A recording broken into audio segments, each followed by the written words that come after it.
Hello guys, welcome back to my channel. आज का topic बहुत ज़्यादा इंटरेस्टिंग होने वाला है क्योंकि आज मैं आपको समझाने वाली हूँ आखिर किन पुरुषों का सेक्स हार्मोन कम हो जाता है, किन पुरुषों में सेक्स हार्मोन की बेसिकली कमी होती है। अब सबसे पहले ये जानते हैं कि सेक्स हार्मोन होता क्या है।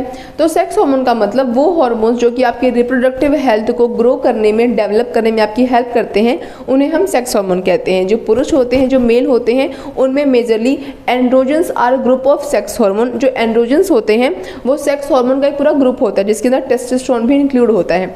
तो आज की वीडियो में हम जानेंगे कि जो टेस्टोस्टेरोन हार्मोन है, जो एंड्रोजन्स जो कि ग्रुप ऑफ सेक्स हार्मोन है, इनकी कमी पुरुषों में क्यों हो जाती है, किन पुरुषों में ये कमी होती है।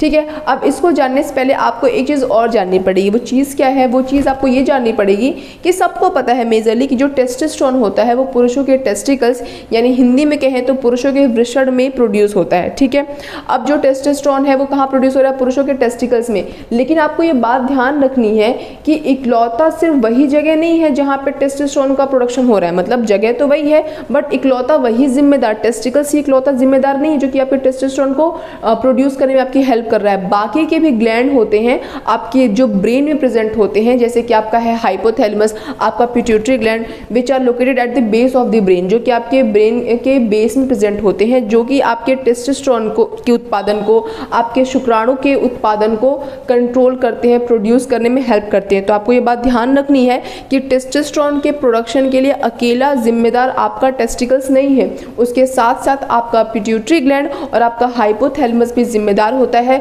अगर उनमें भी दिक्कत आती है तो उस कारण से भी आपके टेस्टोस्टेरोन के प्रोडक्शन में दिक्कत आ सकती है। तो इन सभी चीज़ों को हम विस्तार से आज की वीडियो में समझेंगे। अब देखो, सबसे पहले लिखा हुआ है कि जो एंड्रोजन है, टेस्टोस्टेरोन सहित की मैं बात कर रही हूँ, जो कि पूरा ग्रुप ऑफ सेक्स हार्मोन है, वे हार्मोन है जो पुरुष के उनकी पुरुष विशेषताएं प्रदान करते हैं। यानी वो हार्मोन है कि अगर कोई व्यक्ति पुरुष है तो वो पुरुष जिस वजह से है वही मतलब वो जिस वजह से पुरुष है उसका जिम्मेदार कौन है? एंड्रोजन हार्मोन है। आपको कोई व्यक्ति देखने में पुरुष लग रहा है तो उसके अंदर कुछ हार्मोन चेंज हो गए ना। आप किसी इंसान को देख के बताते हो कि ये पुरुष है, ये महिला है, तो जो देखने में जो चेंजेस होते हैं वो किस वजह से होते हैं? उनके हार्मोन्स की वजह से होते हैं। अब देखो आगे लिखा हुआ है कार्य, ये हार्मोन कार्य क्या करते हैं? तो सबसे पहले लिखा हुआ है यौवन की प्रक्रिया शुरू करना और पूरा करना। जैसे जो प्यूबर्टी वाली एज आती है तो लड़कों में भी चेंजेस होते हैं, लड़कियों में भी चेंजेस होते हैं।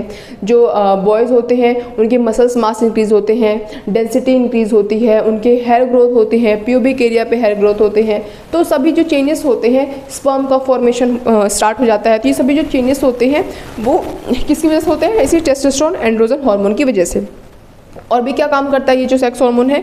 ये कामेक्षा यानी कि सेक्स ड्राइव को बनाए रखता है, शुक्राणु के उत्पादन यानी कि स्पर्म के प्रोडक्शन में आपकी हेल्प करता है, चेहरे के बाल, शरीर के बाल के विकास में हेल्प करता है। जिन भी लोगों के बाल नहीं आते हैं स्टार्टिंग के टाइम पे, उनमें क्या होता है? उनमें कुछ हार्मोन की कमी होती है, अच्छे से विकास नहीं हो पा रहा होता है, इसीलिए जो हेयर ग्रोथ होती है थोड़ी सी लेट होती है। कुछ लोगों का अनुवांशिक भी होता है, बहुत सारे लोग ऐसे होते हैं जिनके पापा वापा के भी बहुत लेट बियर्ड वगैरह आई थी तो उनकी भी बहुत ही लेट आती है। ठीक है, आगे कह रहा है कि हड्डी और मांसपेशियों का विकास भी ये सभी काम कौन करता है? आपके टेस्टोस्टेरोन हार्मोन, आपके एंड्रोजन हार्मोन करते हैं। अब बात करते हैं कि जिन पुरुषों में इन हार्मोन की कमी होती है तो उन्हें कैसे पता चलेगा कि मेरे अंदर, अब देखो कुछ बाहर चीज़ तो है नहीं कि आप देख के बता दोगे कि यार ये तो हार्मोन कम हो रहा है, इसको फिल कर लेते हैं, ऐसा तो पॉसिबल है नहीं। अब हमको क्या करना पड़ेगा? सिम्टम समझने पड़ेंगे, किस तरीके से आपको पता चलेगा कि आपके शरीर में सेक्स हार्मोन की कमी आ गई है और किन पुरुषों में कमी हो जा रही है, ये भी हम समझेंगे। अब देखो आगे लिखा हुआ है कि कमी के लक्षण क्या होते हैं, कैसे पता चलेगा कि सेक्स हार्मोन कम हो गए हैं। तो सबसे पहले लिखा हुआ है यौन इच्छा में कमी आ जाती है, जो भी आपका मन होता है वो मूड बिल्कुल अलग हो जाता है, स्तन विकास हो जाता है। पुरुषों में ब्रेस्ट का डेवलपमेंट तो नहीं होता ना, बट जिसके शरीर में सेक्स हार्मोन की कमी होती है, एंड्रोजन्स की कमी होती है, उन पुरुषों का स्तन विकास करने लगता है, डेवलप करने लगता है। स्तन विकास को हम साइंस की भाषा में, मेडिकल की भाषा में क्या कहते हैं? गायनिकोमेस्टिया कहते हैं। इसमें क्या होता है? जो पुरुष होते हैं उनके ब्रेस्ट टिश्यू डेवलप करना स्टार्ट कर देते हैं। अब बात करते हैं स्खलन की मात्रा कम हो जाती है। जो पुरुष जब इजैकुलेट करते हैं इंटरकोर्स के बाद तो इजैकुलेशन में जो मात्रा होती है, जो जैसे कि नॉर्मली 2 to 5 ml तक सीमेन बाहर इजैकुलेट होता है तो उनकी मात्रा बहुत ही कम हो जाती है। वो 2 ml से भी कम क्या करने लगते हैं? इजैकुलेट करने लग जाते हैं। तो अगर आपकी उम्र कम है, 30 वर्ष से भी आपकी उम्र कम है और आपको लगता है कि जो इजैकुलेशन की मात्रा वो बहुत ज़्यादा कम है, इतना कम तो इजैकुलेट करना कोई पुरुष डिजर्व नहीं करता, तो 100% आपको कोई ना कोई समस्या, आपको अपने डॉक्टर से तुरंत संपर्क बनाना चाहिए। एक बात मैं और बताऊं कि इकलौता ऐसा नहीं कि अगर आप उम्र से किसी भी चीज़ को ज़्यादा कर देख सकते हो, क्योंकि बहुत सारे लोग ऐसे होते हैं, एक हेल्दी जो वृद्ध होता है, क्योंकि जो शुक्राणु का उत्पादन है वो पूरी ज़िंदगी चलता रहता है। हाँ, वो बात और है कि उसकी क्वालिटी में थोड़ी सी गिरावट आ जाती है, थोड़ा सा स्पर्म काउंट कम हो जाता है, वो बात है, ठीक है। लेकिन जो स्पर्म का प्रोडक्शन है, जो सीमेन का प्रोडक्शन है, वो पूरी ज़िंदगी पुरुषों में चलता रहता है। तो ऐसा भी होता है कि आपकी एज ज़्यादा है, आप 40s के एज में हो, आप 50s के एज में हो, बट फिर भी आप सीमेन इजैकुलेट अच्छी मात्रा में कर सकते हो। वो डिपेंड करता है कि आपकी हेल्थ कैसी है, ठीक है। आगे देखो लिखा हुआ है शरीर से बालों का कम होना, शुक्राणु की कमी होना, ये सभी लक्षण है कि आपका जो ग्रुप ऑफ सेक्स हार्मोन है, एंड्रोजन्स है, जो आपका टेस्टोस्टेरोन है, या फिर अगर आसान भाषा में कहें तो जो आपका सेक्स हार्मोन है उसमें कमी आ गई है। आपको तुरंत इस सिम्टम्स को समझना चाहिए। अब बात करते हैं किन लोगों को होती है ये दिक्कत। तो सबसे पहले तो मैं आपको बताऊँ, मोटापा, खराब जीवन शैली। जिन भी पुरुषों का आपको अपना एक हेल्दी वेट मेंटेन करके रखना होता है, अपने वेट को ना ज़्यादा बढ़ने देना होता है, ना ही आपको अंडर वेट चले जाना है। ऐसी भी डाइटिंग नहीं करनी, ऐसी भी एक्सरसाइज नहीं करनी कि आप दिन ब दिन ख़त्म ही होते चले जा रहे हो। तो आपको एक अपनी एज के हिसाब से, अपनी हाइट के हिसाब से भी वजन होता है। बहुत सारे लोग ऐसे होते हैं जिनकी हाइट बहुत छोटी होती है तो उनका वजन कम होता है। बहुत सारे लोग ऐसे होते हैं जिनकी हाइट बहुत लंबी होती है तो उनका वजन भी क्या होगा, ज़्यादा होगा, क्योंकि उनका जो बोन का मास भी तो ज़्यादा है, डेंसिटी भी तो ज़्यादा है। तो आपको अपना एक हेल्दी वेट मेंटेन करके रखना है, ठीक है। उसके बाद आपको अपनी जीवन शैली बहुत सही रखनी है। आपको शराब, सिगरेट, जो गुटखा, पान मसाला होता है, इनका सेवन नहीं करना है। इनके सेवन से आपका बहुत ज़्यादा आपके शुक्राणु के उत्पादन पे फ़र्क पड़ता है। इवन अगर सेक्स हार्मोन की कमी होती है तो उससे पुरुष बांझपन की समस्या को भी देखने को मिलती है। क्योंकि एक बात बताओ, जब टेस्टोस्टेरोन हार्मोन में कमी आएगी तो शुक्राणु के उत्पादन में कमी आएगी। जब स्पर्म ही नहीं रहेगा तो बच्चा पैदा कैसे होगा? क्योंकि बच्चे को पैदा करने के लिए अंडा चाहिए और पुरुषों का क्या चाहिए, शुक्राणु चाहिए। तो अगर आप पे शुक्राणु ही नहीं रहेगा तो बच्चा पैदा करने में तो असमर्थ हो, यानी कि पुरुष बांझपन की शिकायत हो गई आपको।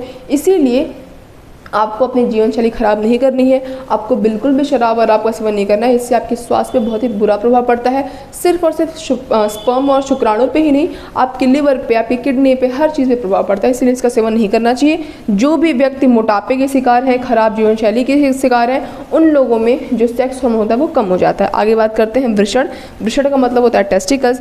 वृषण को प्रभावित करने वाली चिकित्सीय समस्याएं, यानी वो चीज़ें, वो दिक्कतें जिससे आपके टेस्टिकल्स की हेल्थ पर प्रभाव पड़ रहा है। ऐसा हो सकता है कि आपके टेस्टिकल्स पे चोट लग गई हो जिस कारण से टेस्टोस्टेरोन का उत्पादन ना हो पा रहा हो। ऐसा हो सकता है कि आपको वृषण मरोड़ की जो मैंने समस्या समझाई थी, अगर आपको पता नहीं कि वृषण मरोड़ क्या होता है तो मैं आपको डिस्क्रिप्शन में लिंक दे दूँगी, वहाँ जाकर चेकआउट कर सकते हो, ठीक है। तो चोट लग गई है, वृषण मरोड़ हो गया है, वेरिकोसील हो गया है, हाइड्रोसील हो गया है, ऐसी कोई भी दिक्कत हो गई है जिससे कि आपका टेस्टिकल्स प्रभावित हो रहा है, या फिर आपकी सर्जरी हुई है, या फिर आपने मतलब कुछ भी अगर आप में उसमें दिक्कत है, तो 100% आपका टेस्टोस्टेरोन का उत्पादन प्रभावित होगा। आपके सेक्स हार्मोन में कमी आएगी ही आएगी, ठीक है। तो ये कारण हो सकता है। आगे बात करते हैं पिट्यूटरी ग्रंथि। जैसा कि मैंने आपको वीडियो के स्टार्टिंग में ही बताया था कि अगर आपको लगता है कि आपके शुक्राणु के उत्पादन के लिए, आपके टेस्टोस्टेरोन हार्मोन उत्पादन के लिए अकेला जिम्मेदार सिर्फ और सिर्फ आपका टेस्टिकल है, तो ऐसा बिल्कुल भी नहीं है। हमारी और भी ग्लैंड्स होते हैं जो कि इनके जिम्मेदार होते हैं, यानी मतलब पुरुषों के और भी ग्लैंड होते हैं जो कि इनके जिम्मेदार होते हैं। तो पिट्यूटरी ग्रंथि भी उसमें से एक ग्लैंड है। करेक्ट। अगर उसमें ट्यूमर हो गया है तो वो आपके टेस्टोस्टेरोन के प्रोडक्शन के कार्य में हस्तक्षेप यानी कि इंटरफेयर कर सकती है, इसीलिए उसका जिम्मेदार ये भी होती है। अगर आपको प्रॉब्लम हो रही है, आपको सिम्टम्स नज़र आ रहे हैं कि आपके सेक्स हार्मोन में कमी हो सकती है, तो ज़रूर जाकर एक बार डॉक्टर को आप चेक कराएं। आगे बात करते हैं हाइपोथैलेमस, जो कि मैंने बताया कि hypothalamus and pituitary gland both are present at the base of our brain. दोनों हमारे ब्रेन के बेस में प्रेजेंट होते हैं, जो कि बहुत अच्छी तरीके से कंट्रोल करते हैं टेस्टोस्टेरोन के प्रोडक्शन को, एंड्रोजन्स की प्रोडक्शन को। और अगर इनमें किसी तरह का ट्यूमर है, कोई प्रॉब्लम है, तो 110% आपके सेक्स हार्मोन को प्रभावित करेंगे और बहुत ही बुरी तरीके से प्रभावित करेंगे। इसीलिए अगर आप में से इनमें से कोई भी समस्या होगी तो आपका सेक्स हार्मोन कम हो जाएगा। और इसीलिए अगर आपको सिम्टम्स नज़र आ रहे हैं तो अपने डॉक्टर के पास जाएं। जितनी जल्दी आप सिम्टम्स को पहचानोगे उतनी जल्दी डॉक्टर के पास जाओगे, और जितनी जल्दी डॉक्टर के पास जाओगे इलाज उतनी जल्दी संभव हो पाएगा, क्योंकि बहुत सारी बीमारियों का इलाज सिर्फ और सिर्फ अर्ली स्टेज पे होता है। अगर आपकी stage second, third, last stage आ गई है तो उसको ट्रीट करना पॉसिबल नहीं हो पाता है। तो आज इस वीडियो के लिए बस इतना ही। मिलेंगे नेक्स्ट वीडियो में किसी बहुत ही इंटरेस्टिंग इन्फॉर्मेटिव टॉपिक के साथ। तब तक अगर आपको मेरी आज की वीडियो अच्छी लगी हो, इंटरेस्टिंग लगी हो, इन्फॉर्मेटिव लगी हो, तो वीडियो को लाइक कर देना। और ऐसे और इंटरेस्टिंग इन्फॉर्मेटिव टॉपिक्स के लिए मेरे चैनल सब्सक्राइब करना। That's all, bye guys.